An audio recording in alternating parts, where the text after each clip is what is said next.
नमस्कार, मैं Roopchand Patel YouTube channel गणित महासाब से आप सभी का स्वागत करते हैं। देखिएगा, आज हम पढ़ने वाले हैं कक्षा 10वीं का जो चैप्टर अध्याय 10 है व्रत। व्रत के बारे में हमने आपको बहुत सारा पहले बता दिया था पिछले वीडियो में, जिसमें छेदक रेखा स्पर्श रेखा कैसी होती है, छेदक रेखा कितने बिंदुओं पर काटती है, 2 पे स्पर्श रेखा व्रत पर 1 बिंदु पर काटती है।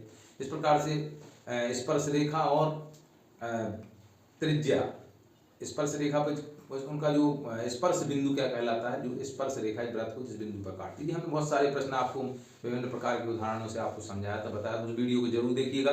आज हम करने वाले हैं उस अध्याय के कुछ महत्वपूर्ण प्रश्न जो परीक्षा में आते ही हैं, हर हाल में आपको मिलने वाले हैं। तो इस प्रश्नों को आप बहुत अच्छे से पढ़ लीजिएगा, क्योंकि परीक्षा में आपको ये प्रश्न निश्चित तौर पर मिलने वाले हैं। तो आप देखिएगा, सबसे पहले हमारे पास प्रमेय आता है।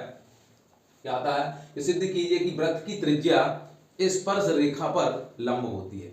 और दूसरे प्रकार से आ सकता है कि व्रत के किसी बिंदु पर स्पर्श रेखा स्पर्श बिंदु से जाने वाली त्रिज्या पर लंब होती है। देखिए, कैसे भी आ जाए प्रश्न कैसे भी लिखा हो, आपको तो 2 बातों पर ध्यान रखना है। एक बात स्पर्श रेखा और दूसरी बात त्रिज्या। स्पर्श रेखा और त्रिज्या आपस में यदि कहीं लंब लिखा है तो इन बातों को आपको पकड़ के रखना है कि त्रिज्या स्पर्श रेखा पर लंब है, भाषा कैसी भी लिखी हो, अर्थात प्रमेय आपका यही है। और इसमें कोई भी बड़ा लॉजिक नहीं है। हमने कक्षा 9वीं में इसको बहुत अच्छे से पढ़ा था। एक प्रमेय कि जो समकोण त्रिभुज होता है, समकोण त्रिभुज में लंब सबसे छोटी भुजा होती है, बस उसका एक छोटा सा लॉजिक हमें यहाँ फिट करना है। देखिएगा, हमने एक प्रश्न जो कह रहा है, बिल्कुल घबराइएगा नहीं। प्रमेय सुन के हमारे बच्चे घबरा जाते हैं, जबकि प्रमेय बराबर सरल कुछ नहीं होता है, उसी के अंदर सब लिखा होता है। यदि उस आधा भी आप लिख के आ गए तो आपको निश्चित तौर पर आधे नंबर मिल जाएंगे। तो देखिएगा कैसे लिखना है। प्रश्न में क्या लिखा? सिद्ध कीजिए कि व्रत, अब व्रत लिखा है, ये देखिए व्रत लिखा है तो आपको व्रत बनाना है। कि त्रिज्या लिखा है, त्रिज्या बनाना है। स्पर्श रेखा बनाना है, पर लंब होती है, ये हमें प्रूव करना है। ये जो अंत में लिखा होता है कि लंब होती है, कहीं लिखा हुआ बराबर होती है, तो ये हमें प्रूव करना है। किसको प्रूव करना है? त्रिज्या स्पर्श रेखा, मतलब त्रिज्या जो है वो स्पर्श रेखा के ऊपर 90 अंश का कोण बना रही है, ये हमें प्रूव करना है। हर प्रमेय में ये लिखा होगा कि ये करना है, मतलब जो अंत में लिखा होगा वो हमें सिद्ध करना है। उसके पहले जो लिखा है वो हमें दिया है अर्थात ज्ञात है। ठीक है, तो आप ये मत मान लीजिएगा दिया है मतलब बाती नहीं है, वो वाला दिया नहीं है जलाने वाला, आपको दिया है परंतु बाती नहीं है। तो यहाँ दिया है मतलब हमारे इस प्रश्न में जो कुछ उपलब्ध है वो दिया है। ठीक है ना? तो दिया है मतलब देखिएगा, मैंने लिखा है दिया है। क्या दिया है? हमारे पास क्या क्या है? व्रत है, त्रिज्या है, स्पर्श रेखा है। व्रत में क्या होता है? केंद्र है। तो ये चीजें लिखना, ये दिया है। तो अब व्रत कैसे बना है? केंद्र से, तो अपन लिखेंगे केंद्र ओ वाले। अब नाम आपको नामांकित करना है। देखिए, आपने व्रत बना दिया, रेखाएं दे दी, तो नाम तो आपको रखना पड़ेगा ना, तो नाम आप रखिएगा। तो हम लिखेंगे केंद्र ओ वाले, लिखेंगे दिया है, हमें क्या लिखेंगे कि केंद्र ओ वाले व्रत की त्रिज्या। अब त्रिज्या में नाम क्या दिया हमने? ओपी एवं स्पर्श रेखा क्या है हमारी? एक्स वाई है। ठीक है, जो लिखा था आपने, व्रत क्या है तो स्पर्श रेखा क्या, त्रिज्या, बिल्कुल नॉर्मल जो आपकी भाषा समझ में आए। जरूरी नहीं कि मैं जो बोल रहा हूं वही लिखो, आपको जो दिख रहा है वो सब उठा के इसमें लिख देना है। क्योंकि केंद्र क्या है, किसका होता है? व्रत का केंद्र। तो हम केंद्र कौन से? ओ केंद्र वाले व्रत है जिसकी स्पर्श रेखा हमने एक्स वाई बनाई है, ओपी हमारी त्रिज्या है। बस इतना लिख दिया, हमें क्या था? दिया हो गया। सिद्ध क्या करना है कि ओपी लंब एक्स वाई, अर्थात ये हो जाएगी ओपी लंब एक्स वाई। अब ये काय का चिन्ह बना है? उल्टा टी, लंब का है, लंब अर्थात इस प्रकार से 90 अंश का कोण बनाएंगे। यहां पर यदि 90 अंश का कोण बनाते हैं तो ये वाली रेखा इस पर लंब है, ये प्रूफ हो जाता है। तो ये हमें इस प्रकार से लंब है, ये हमें प्रूफ करना है। अब देखिएगा, हमें प्रूफ करने के लिए क्या करना होगा कि हमें कोई अन्य बिंदु इस रेखा के ऊपर लेना पड़ेगा। क्यों लेना पड़ेगा? क्योंकि अभी हमें नहीं पता कि इस रेखा के ऊपर कितने बिंदु। तो कक्षा 9वीं में आपने एक प्रमेय किया था जिसमें आपने ढेर सारे बिंदु लिए थे। इस प्रकार से हमने एक लंब भुजा खींची, फिर एक बिंदु इधर लाओ, फिर एक इधर लाओ, फिर एक यहाँ लिया, फिर एक यहाँ, ये ढेर सारे बिंदु। हमने प्रूव किया था कि ये जितनी भी रेखाएं हैं, जिसमें हम 90 अंश के पास में चले आते हैं तो कोण छोटा होता जाता है, और इन सारी भुजाओं में से जितनी ये भुजाएं हैं, इससे सबसे छोटी भुजा हमारी ये लंब होती है। ये हमने प्रूव किया था। ठीक इसी प्रकार यहाँ पर इसका लॉजिक लगना है कि एक अन्य बिंदु, रचना में हम क्या करेंगे, एक्स वाई के, या सीधा लिख दो, अब बिंदु ओ क्यू को मिलाया। अब क्यू कहां से आया, एक अन्य बिंदु पर लिखेंगे एक्स वाई पर वृत्त, एक्स वाई पर बिंदु क्यू हमने लिया, बिंदु क्यू लिया, ठीक है, ले लिया। तो ओ क्यू को हमने क्या किया, मिलाया। जो कुछ करते गए हम वो लिखना है, मिला दिया, मिलाया। हमने क्यू बिंदु ली, कहीं भी ले सकते एक्स वाई के ऊपर, तो हमने इस तरफ ले लिया। उत्पत्ति मतलब उत्पत्ति नहीं लिखना है आपको, यहां आप किसी की उत्पत्ति नहीं कर रहे, कोई पैदा नहीं हो रहा है। हमारे पास पहले से ही प्रूफ है, जो गणितज्ञों ने इस चीज को प्रूफ करके बताया है, उसको यहां पर हम प्रदर्शित कर रहे हैं। सिद्ध जो उन्होंने किया था, उस सिद्ध को हम यहां बता रहे हैं किस प्रकार से प्रूफ किया, वहां उसके लिए लिखा जाता है हम उपपत्ति। तो आप उपपत्ति लिखना है। उपपत्ति में क्या लिखेंगे, दिए गए चित्र में, अब यहाँ चित्र है तो हम चित्र में लिखेंगे, तो दी गई आकृति से लिखेंगे, आकृति से क्या लिखेंगे, आकृति से कि जो ओपी है, ओपी एक्स वाई के ऊपर बिंदु क्यू कहां है, बाहर है, तो हम लिखेंगे आकृति से बिंदु क्यू वृत्त के कहां होना चाहिए, बाहर होना चाहिए। अब आप कहोगे ऐसा क्यों लिख दिया, होना चाहिए, वृत्त के बाहर होना चाहिए, क्यों, यदि बाहर होगा तो ही एक्स वाई स्पर्श रेखा होगी। यदि बिंदु क्यू वृत्त के अंदर हो जाएगा तो क्या हो जाएगा, यदि देखिए जैसे हमने एक वृत्त बनाया ये, और हमने एक्स वाई रेखा ऐसी खींच दी, और ये हमारा एक बिंदु पी ओ पी था, और ये हमने क्यू ले लिया। देखिए यदि वृत्त के भीतर हो गया, क्यू भीतर हो गया, तो जब रेखा कैसी हो गई, एक्स वाई। अब आप खुद देखिए, वृत्त को दो बिंदुओं पर काट रहे, कौन सी रेखा हो गई, छेदक रेखा हो जाएगी कि नहीं हो जाएगी। तो चूंकि उन्होंने क्या कहा है कि एक्स वाई कौन सी रेखा है, स्पर्श रेखा है, तो स्पर्श रेखा कैसी खींचोगे आप, इस प्रकार से। तो क्यू बिंदु वृत्त के कहां हो जाएगा, बाहर। तो यहां लिखेंगे हम बिंदु क्यू वृत्त के बाहर होना चाहिए, क्योंकि कारण लिख देंगे, क्योंकि एक्स वाई वृत्त की क्या है, स्पर्श रेखा है। जब ये स्पर्श रेखा तो उनके बाहर हो गई, अर्थात क्या हो जाएगा, अर्थात जो ओ क्यू है आपकी, ओ क्यू की लंबाई ओपी से कैसी हो गई, बड़ी। ओपी छोटी रहेगी, ओ क्यू बड़ी हो जाएगी, होगी कि नहीं होगी। जब ओ क्यू बड़ी हो गई ओपी से, तो क्या होगा, चूंकि बिंदु एक्स वाई के ऊपर स्थित कोई भी बिंदु हो, हम एक अन्य बिंदु ले लें आर, एक यहां ले लें, बहुत सारे बिंदु ले लें रेखा के ऊपर, P Q R, P Q तो हमने दे दिया, आर एस टी यू भी, ढेर सारे बिंदु। तो सब बिंदु कहां होंगे, उन बिंदुओं से सबसे छोटा क्या होगा आपका, ओपी। और ये छोटा बड़ा आप कैसे पहचान, इस तरफ मुंह खुला है उस तरफ बड़ा माना जाएगा, जिस तरफ ये बंद है उस तरफ छोटा होगा। तो अपन लिखेंगे कि एक्स वाई, रेखा एक्स वाई के ऊपर क्या लिखेंगे, रेखा एक्स वाई पर स्थित प्रत्येक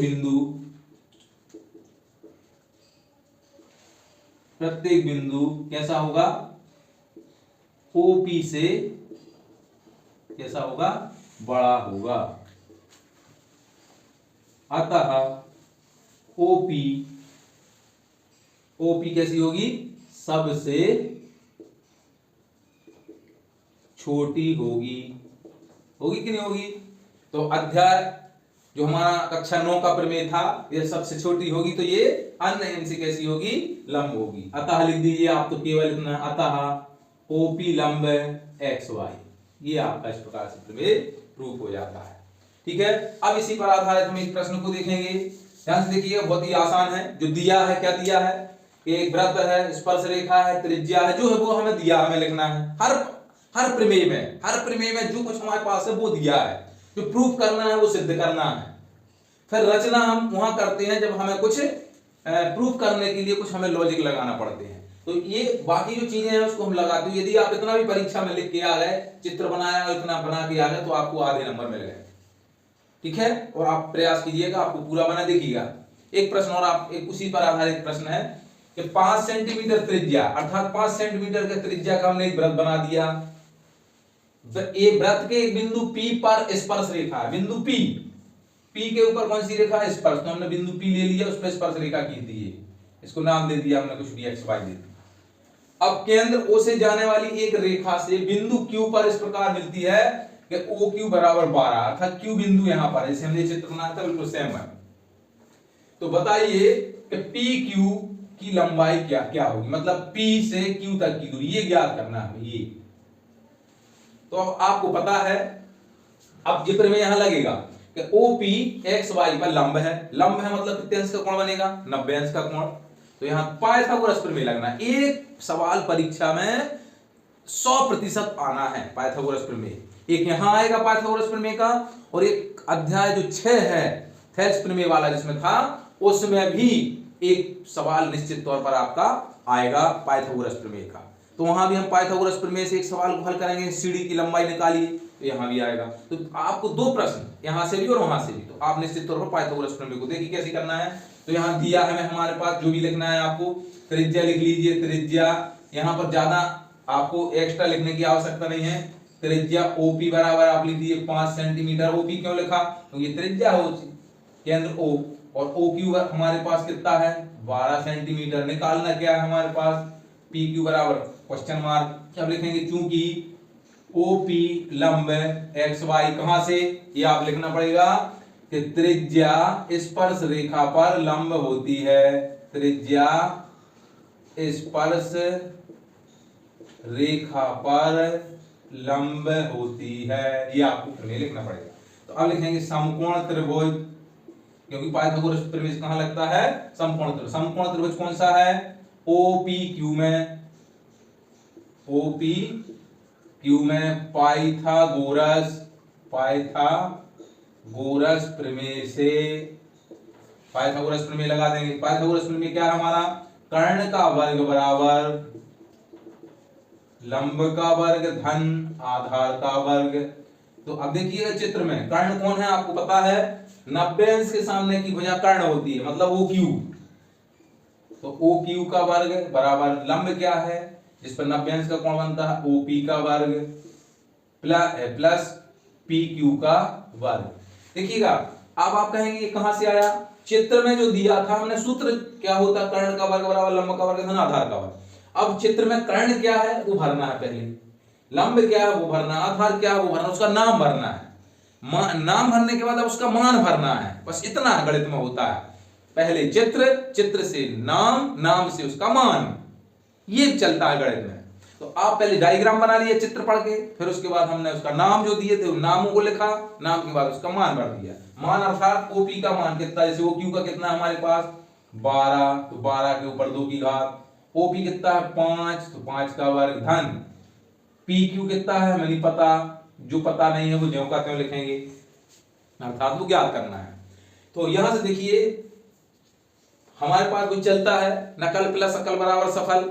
हम नकल कर रहे हैं, ऊपर से देख देख के लिख रहे हैं, अकल लगा रहे हैं कि कहां क्या भरना है, हम आगे सफल होते जाएंगे। अच्छा 12 के ऊपर 2 की घात कितना होगा? 12 दूनी 24। हमारे विद्यार्थी 24 ही लिख देते हैं और नंबर कट जाते हैं। तो 12 दूनी 24 नहीं करना है, 12 को 2 बार लिखना है। अर्थात कैसे लिखना है? 12 गुणित 12, 12 ही 12 144, ऐसे लिखना है। 144 बराबर, नकल कर रहा है देखिए, ई के नीचे 144 बराबर के नीचे बराबर 5 का वर्ग 10, 25, 25 धन PQ का वर्ग हो गया। 144 बराबर 25 धन PQ का वर्ग। अब आप देख रहे होंगे कि 144 अभी मोहल्ला में आना है आपको, तो 144 ऋण 25 बराबर PQ का वर्ग। आपको मोहल्ला चेंज करना है, मोहल्ला चेंज होगा मतलब चिन्ह चेंज होगा। 25 उस तरफ थे, उस मोहल्ले में, इस मोहल्ले में आ गए, तो अब कितना हो गया? मतलब पार्टी बदल गई, तो कितने बचे जी?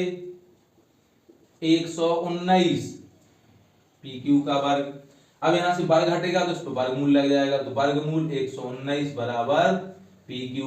अब चूंकि ये सेंटीमीटर में है तो इसे भी हम सेंटीमीटर में ही लिखेंगे।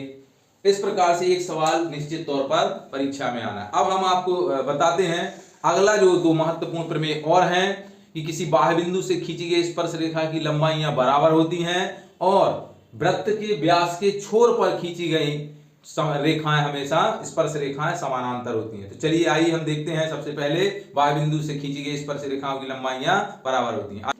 देखिएगा, बाह्य बिंदु से वृत्त पर खींची गई स्पर्श रेखाओं की लंबाइयां होती है। देखिए तो भाई लंबाइयां कैसी होती हैं? बराबर होती है। इस पर हमें ध्यान देना है। तो एक हमने वृत्त बनाया, वृत्त का केंद्र वो होगा, बाह्य बिंदु P है, बाह्य यानी बाहर, वृत्त के बाहर लेना है वो बाह्य बिंदु। बाह्य बिंदु से खींची गई, इस बिंदु से ऐसी खींचना है कि दो स्पर्श रेखाएं बन जाए। देखिए बन गई। तो ये बिंदु, एक को हमने बिंदु Q ले लिया और एक को R ले लिया, जो वृत्त के ऊपर क्या कर रही है? स्पर्श कर रही है।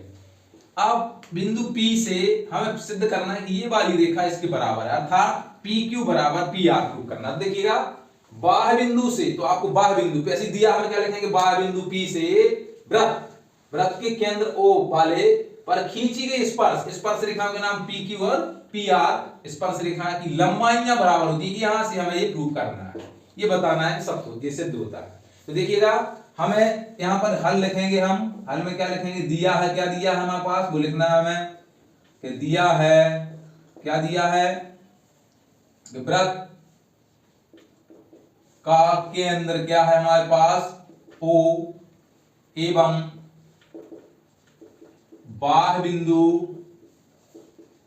P से दो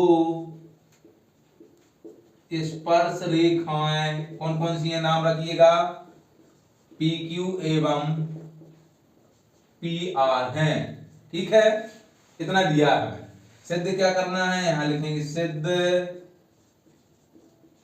करना है, सिद्ध करना है। वही लास्ट में लिखा लंबाइयां बराबर होती है। तो कौन की लंबाइयां? स्पर्श रेखाओं की। तो PQ बराबर PR, ये हो गया।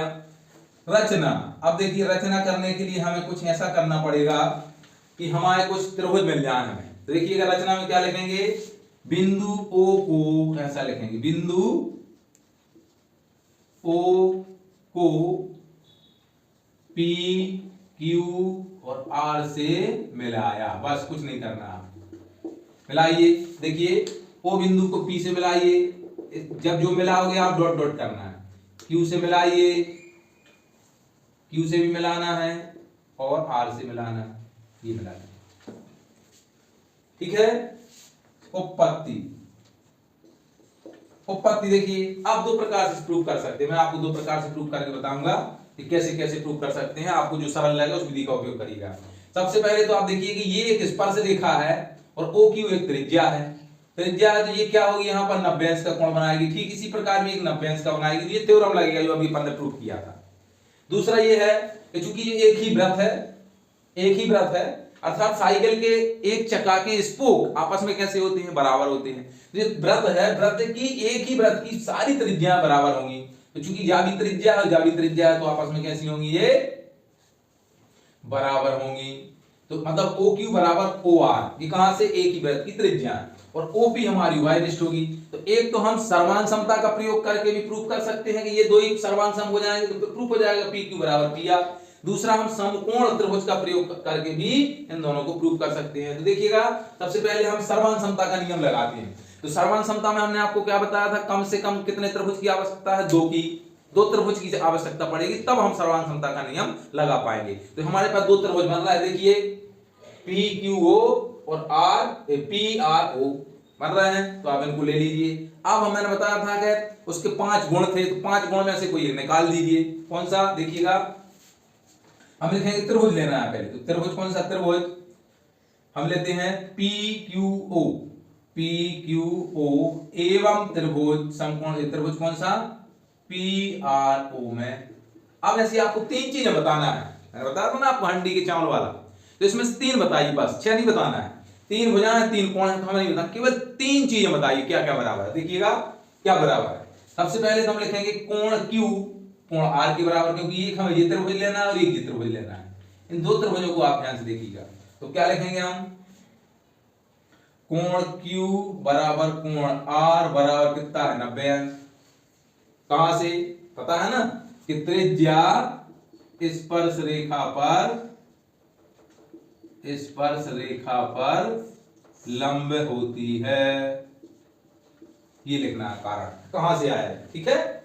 दूसरा एक और बताइए, ओ क्यू बराबर ओ आर, ओ क्यू बराबर ओ आर, हाँ ऐसा ही, कहां से, एक ही वृत्त की त्रिज्याएं हैं, एक ही वृत्त की त्रिज्याएं, और एक ही वृत्त की त्रिज्याएं कैसी होती हैं, समान होती हैं। और तीसरा क्या आपके सामने आएगा, ओपी बराबर ओपी, देखिए दोनों त्रिभुजों की लाइन एक एक भुजा है, उभयनिष्ठ। उभयनिष्ठ जानते ना, ढोड़क पहला, हमने एक वीडियो में आपको बताया था कि ढोड़क पहला क्या होता है, क्रिकेट वाला उदाहरण देके बताया था कि जब ढोड़क पहला होता है, 5 लड़के हैं जो क्रिकेट खेलना चाह रहे हैं, लेकिन 2 टीमें बनेंगी, तो 2 एक तरफ हो जाएंगे, 2 एक तरफ, एक बचा तो वो कहां जाएगा, तो वो कॉमन रहेगा, इस तरफ भी खेलेगा इस तरफ। तो यहाँ भी देखिए ओपी जो भुजा है इस त्रिभुज के लिए भी खेल रही है और इस त्रिभुज के लिए भी खेल रही है, मतलब ये कॉमन है। कॉमन हो गई तो यहाँ क्या लिखेंगे, उभयनिष्ठ भुजा, उभयनिष्ठ भुजा, और उभयनिष्ठ भुजा दोनों के लिए हमेशा बराबर होगी। अब देखिए कौन सा लग गया, समकोण है ये कर्ण है, और ये भुजा है, ये हमें प्रूव करना है। इसको तो हमें बराबर नहीं बता पाएंगे, इसको हमें प्रूव करना है। तो ये समकोण कर्ण भुजा लग गया, तो यहां लिखेंगे समकोण कर्ण भुजा, RHS सर्वांग समता प्रमेय से क्या हो जाएगा, दोनों त्रिभुजों को सर्वांग सम, जैसे त्रिभुज लिए हैं बिल्कुल वैसे ही यहां लिखना है। त्रिभुज PQO सर्वांग सम त्रिभुज PRO, देखिएगा हमने आपको सर्वांग समता का नियम बताया था कि जब 2 त्रिभुज सर्वांग सम हो जाएं तो उसकी बाकी की जो चीजें बचती हैं वो आपस में बराबर हो जाती हैं। तो अब देखिए 6 की 6 बराबर होंगी, हमने 3 बताई थी, कौन कौन बची, PQ PR के बराबर हो जाएगी, कोण ये वाला कोण, ये कोण इसके बराबर हो जाएगा अपने आप, और ये O वाला कोण इसके बराबर हो जाएगा। तो ये 3 चीजें बताई, 3 अपने आप बराबर होगी। तो यहां लिखेंगे, क्या लिखना था, हमें प्रूव करना था कि PQ बराबर PR, अतः लिखना है, अतः कि वृत्त के बाह्य बिंदु से खींची गई स्पर्श रेखाओं की लंबाइयां बराबर होती है। ये पहली विधि हो गई।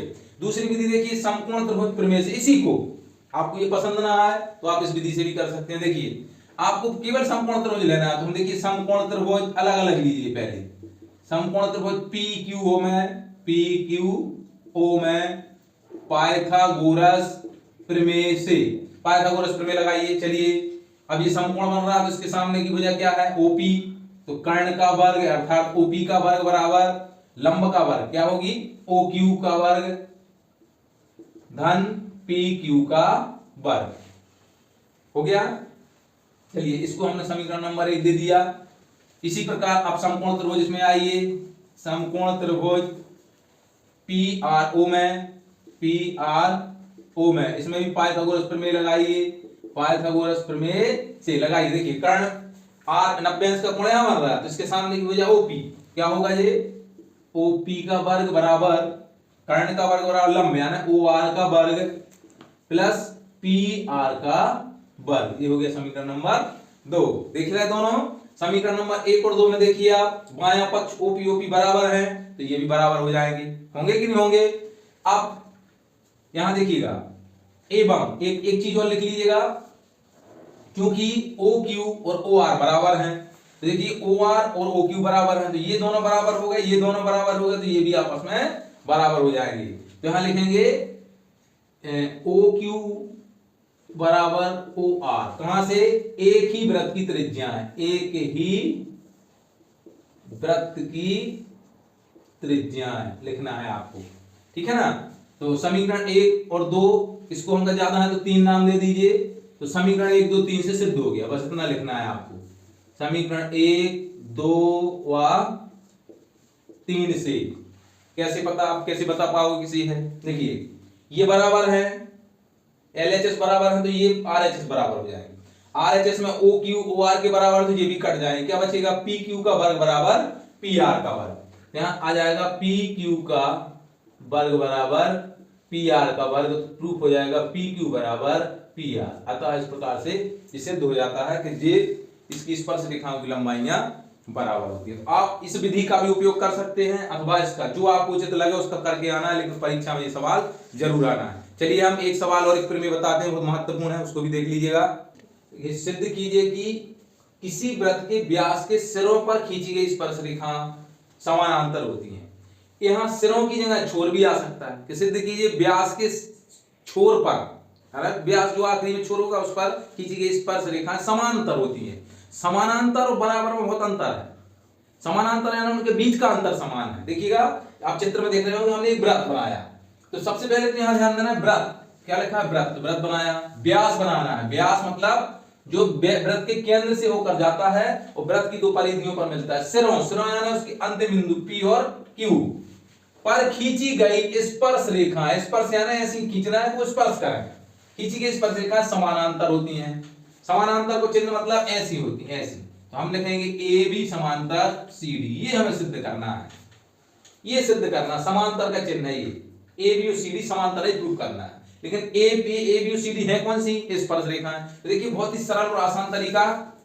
सबसे पहले तो आपको दिया है, क्या क्या दिया है देखिए मैं फिर बता देता हूं कि वृत्त है जिसका केंद्र O है, P और Q, PQ एक व्यास है जिसके छोर बिंदु P और Q है, उस बिंदुओं से दो स्पर्श रेखाएं AB और CD खींची गई हैं। तो यही कथा लिखने हैं आपको, समझ रहे ना, जो सामने दिख रहा है वो लिखना है, अपनी भाषा में लिखना है आपको।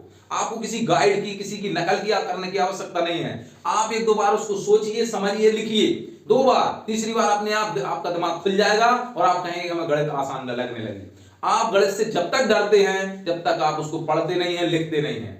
आप इस एक बार चित्र को देखिए, समझिए, और चित्र कहां से आया, इस प्रश्न को पढ़ के, प्रश्न को पढ़िए, चित्र बनाइए, एक दो बार प्रैक्टिस कीजिए। ये 4 सवाल मैं करवा रहा हूं, उसको बार बार कीजिए, 2 बार कीजिए, तीसरी बार आपको आने लगेंगे। देखिएगा क्या लिखना है, आप खुद बताइएगा। सिद्ध दिया है, दिया है, क्या दिया है कि केंद्र O वाले वृत्त के व्यास PQ है, ठीक है।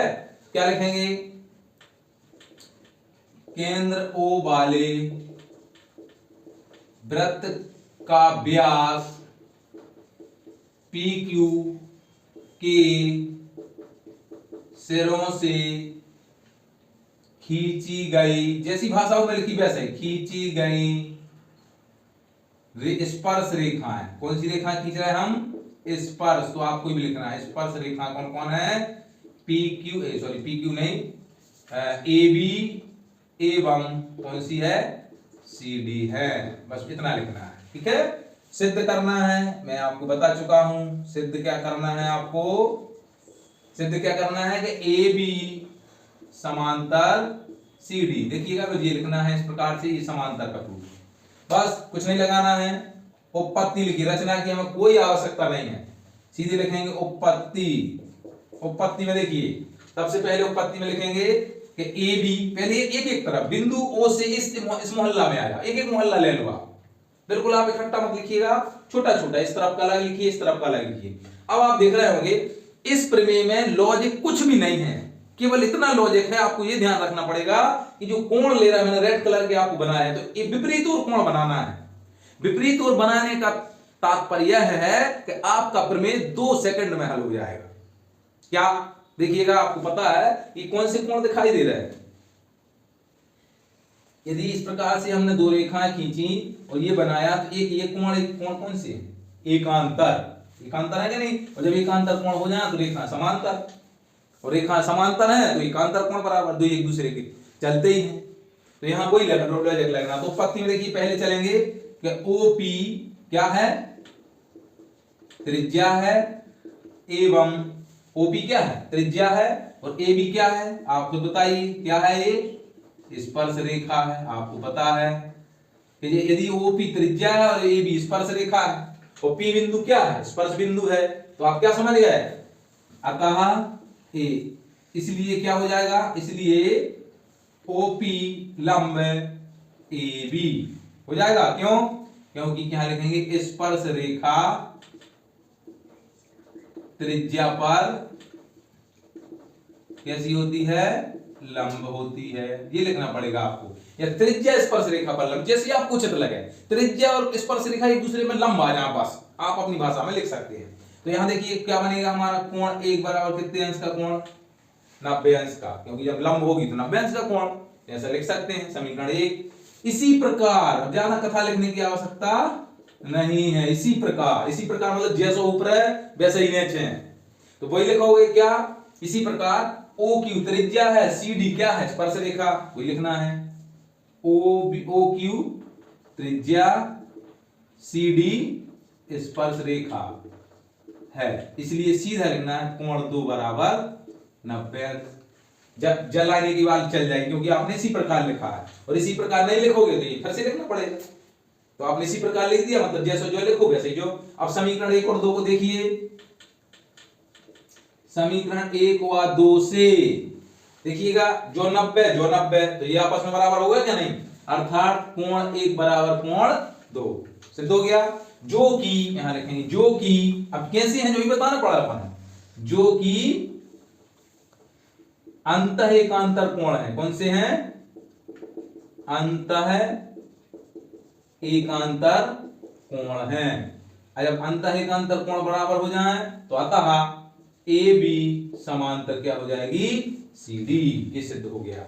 इस प्रकार से हम इसके बारे में अंतः एकांतर कोण, बाह्य कोण, कौन कौन से कोण, इसके बारे में एक वीडियो लेकर आएंगे, आपको पूरे कोणों के बारे में परिभाषा सहित करेंगे। तो इसको आप ध्यान रख लीजिएगा कि एक ही रेखा बनी हो, एक कोण नीचे हो एक ऊपर हो, और जो खड़ी रेखा है उसके भीतर हो, भीतर अंतर, वो कहलाता अंतर है अंदर। ये दो रेखाएं बनी हो कि अंदर के कोण, वो अंतर हो गए। और एकांतर मतलब एक ऊपर को एक नीचे को, या एक रेखा के ऊपर नीचे के कोण भी हमेशा अंतः और एकांतर। बाह्य कोण होंगे, बाह्य एकांतर यानी बाहर वाले।